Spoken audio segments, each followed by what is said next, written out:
లేదు, మతం లేదు, భయం అసలే లేదు. ధైర్యం తప్ప ఏమీ తెలియని కళ్ళల్లో మొదటిసారి భయం పొరలు కమ్ముకున్నాయి. ఎవరు చేశారు ఇదంతా? సానా పెద్ద కథ సామి.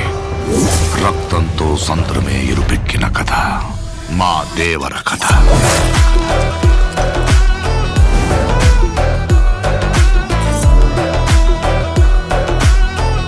మనిషికి బతికేంత ధైర్యం చాలు, చంపేంత ధైర్యం కాదు. కాదు కూడదు అని మీరు మళ్ళీ ఆ ధైర్యాన్ని కూడగలిగితే